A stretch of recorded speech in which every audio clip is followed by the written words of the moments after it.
English Steno, Kailash Chandra Dictation Series, 5 seconds. Start. May I, Madam, draw the attention of the Honorable Minister to an important committee set up by the Government of India in 1958 under the chairmanship of Mr. Neogi, who was asked to acquire into the various problems of railway road coordination. Their preliminary report appeared some time ago and it was even circulated to all the state governments for their opinion. But to my regret, I have to say that the work of this committee has been very much hindered as a result of the indifference and, may I say,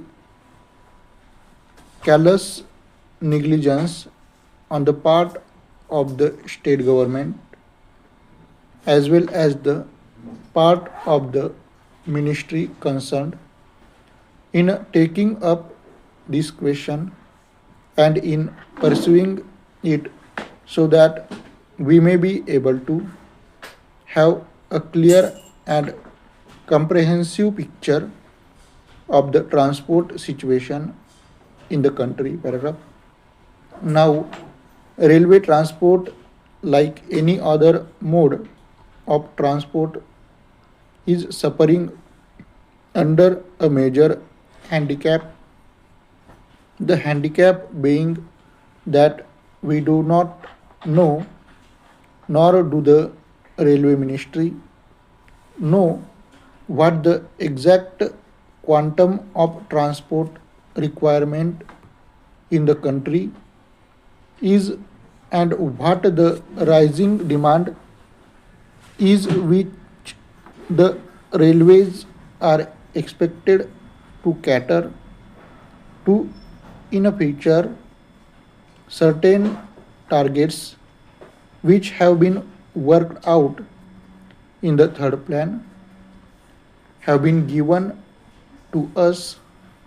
In the second plan, we were given certain targets, but unfortunately, Madam, may I point out that all those targets were either gross underestimates or exaggerations throughout.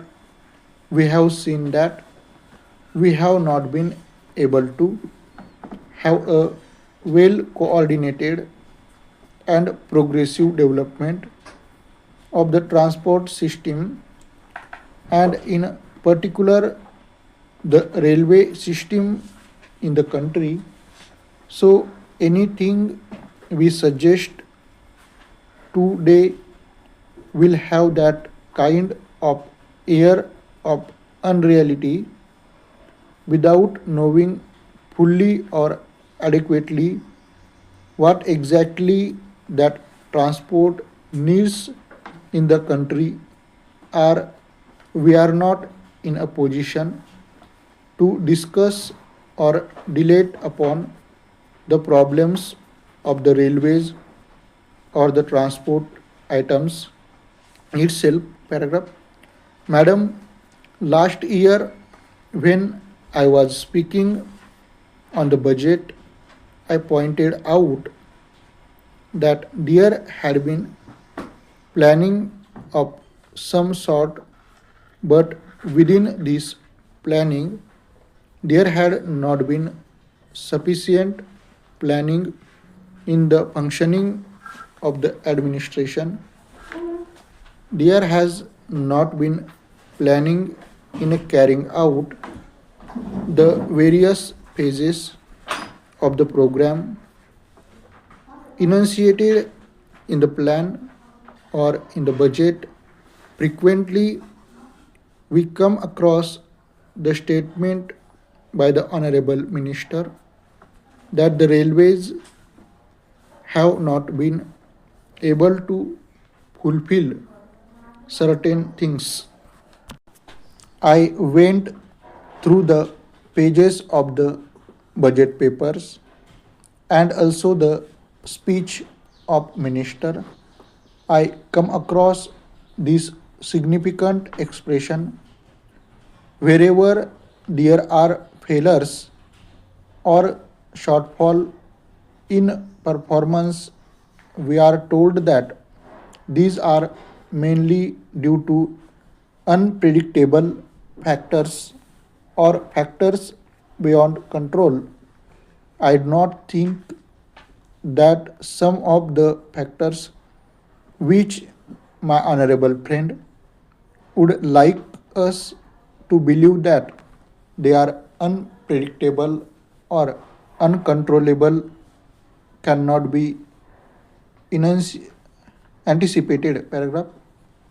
For instance, I may draw the attention of the honorable minister to one important fact, that is, we have been supplying since some time past empty haulage for a long distance to collieries, to steel factories, and so on. We are told that this empty haulage is unavoidable, that we have to find empty wagons to steel factories and collieries to carry raw materials or perhaps coal and the like. So far a long distance, we find wagons going empty, but if there had been a research cell, an organization in the ministry to find out ways and means of utilizing these wagons fruitfully by avoiding bottlenecks in between, we could have solved the transport difficulty to a certain extent. I do not want to be told by the minister that this is a physical impossibility.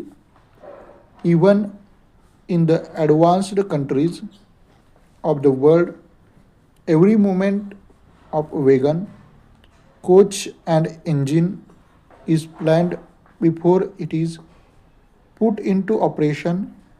It is unfortunate and tragic that in this country, after a decade of planning, we have not been able to think in terms of planning while executing the works. Now, in regard to some of the general problems of the railways, I would say, first of all, that the rise in a demand is so great that we have to be prepared to provide not only adequate but also effective transport facilities to our people.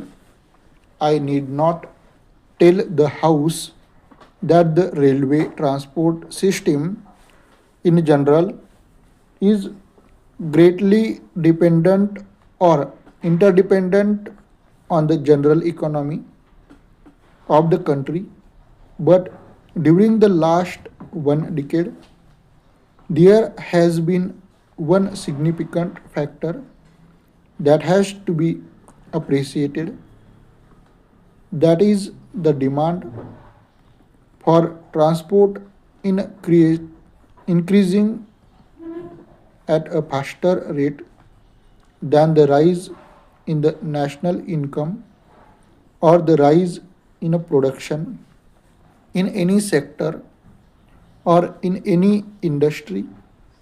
This is a factor that has not been adequately appreciated.